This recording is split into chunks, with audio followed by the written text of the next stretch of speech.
Hello and welcome to The Explainer. Today, we're talking about something that promises to be the future, but honestly, a lot of the time it just delivers a headache.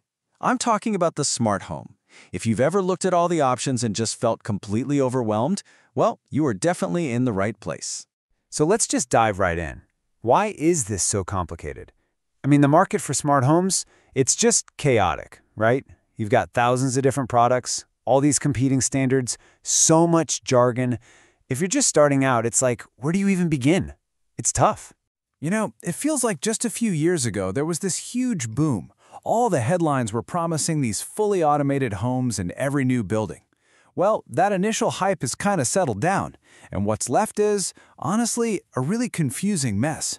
You see homes advertised as smart ready, and you think, great, but what does that even mean? It could be anything from a few extra wires in the wall to just a single smart thermostat. It's become almost impossible to know what you're actually paying for. Okay, so here's how we're going to cut through all that confusion. We're going to tackle the smart home puzzle piece by piece. We'll start by decoding the cost, then get into the big wired versus wireless debate. We'll look beyond just the cool gadgets, and then finish up with the most important part, the foundation. All right, first up, decoding the cost. This is the big one, right? The question everyone has. How much is this all going to cost me? And, well, the answer is, it's not a simple number. Not at all. And here's why. A smart home isn't something you just buy off a shelf. It's a completely custom system. Asking for a fixed price is a bit like walking into a car showroom and just saying, I want a red one. You have to define what you need first. Otherwise, you're not getting what you actually want. And I think part of the confusion is that you go online, you see a little smart switch module for like 20 bucks, and you think, wow, this is going to be cheap. But that one little device, that is just the absolute tiniest piece of a much, much bigger puzzle. Okay, so here's what's really in that price tag. The 20 bucks, that's just the hardware, the physical thing. But the real cost includes all this other stuff that's kind of invisible but absolutely essential. We're talking about the planning, designing a system that actually works for you. Then there's the installation, the actual physical work. And then the programming, making everything talk to each other seamlessly. And of course, support for when things, inevitably need a tweak.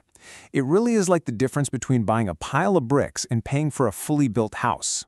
All right, next section, wired versus wireless. A huge part of that planning and the cost boils down to this one fundamental choice. Are you going to run physical wires through your walls, or are you going wireless? And trust me, this decision basically shapes your entire experience. So let's break this down. A wired system, sometimes called a bus system, is basically the gold standard for reliability. I mean, it is rock solid because it's a physical connection. Your neighbor's new Wi-Fi router isn't going to mess with it. The catch? It's more expensive up front, and really you have to plan for it during a new build or a major renovation. Now on the other side, you have wireless. Wireless is incredibly flexible. It's perfect for putting into a home that's already built. The initial cost is a lot lower, but you are sharing the airwaves with, well, everything else. Okay, let's move on. Beyond the gadgets. So, whether you go wired or wireless, the bigger question is, why are you even doing this? To really get the value here, we have to look past the cool factor. The real reasons people are getting smart homes now, they're changing. It's about way more than just convenience. Think of it like a ladder. Most of us start on the very first rung. We just want to do something simple, like turn a light on and off from our phone. Cool. But then you climb up a step and you discover scenes. You hit one button for movie mode and the lights dim, the blinds close. It's pretty neat. But the real magic, the true value, that's at the very top. That's when your house stops waiting for you to tell it what to do, and it just reacts. It anticipates what you need automatically. And this is where it gets really interesting. It leads to this idea of energy blindness. Let me ask you this. Do you know how much it costs to drive your car, say, 100 kilometers? You probably have a rough idea, right? Okay, now, do you have any clue what it costs to run your iron for 1 hour? Yeah. For most of us, that's a big nope.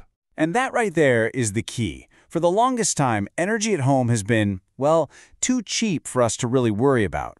We just don't have that price awareness. But that is changing, and it's changing fast. And because of that, managing our energy use is becoming the next big reason people are adopting smart home tech. I love this quote. It really frames the shift perfectly. Today, you might think you can't afford a smart home, but in 5 years, you're not going to be able to afford not to have one. It's moving from a luxury to an absolute necessity for managing your household budget.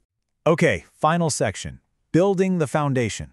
So, let's say you've figured out your budget. You've chosen wired or wireless, you're ready to go. But what's the one thing, the single most common point of failure that turns a dream smart home into a total nightmare? Well, you might be surprised to hear it's not the smart devices themselves. It's rarely the fault of that new light switch or that fancy thermostat. It's the network. That's right. The humble, often completely ignored Wi-Fi network is the #1 reason these projects fail. Almost every smart home headache can be traced back to a weak, unstable, or poorly planned network. Look, that little router your internet provider gave you for free, it was designed to connect maybe a couple of laptops and a few phones.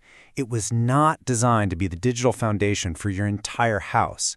It just can't handle the coverage you need in a bigger home, and it definitely can't handle dozens and dozens of devices all talking at once. Especially if you live in an apartment where you're fighting for airtime with like 40 of your neighbors' networks. So if there's one thing you take away from all this, let it be this. Your smart home is only as stable and reliable as the network it's built on, period. Investing in a solid, well-planned network is the single most important decision you can make. Everything, and I mean everything, depends on it. It's the foundation. Don't build on a shaky one. So we'll leave you with this final thought to chew on. In 5 years, is a smart home going to be a luxury or a necessity? Because as managing our resources, especially energy, gets more and more critical, the role our homes play is about to change in a really fundamental way. Thanks for joining us on The Explainer.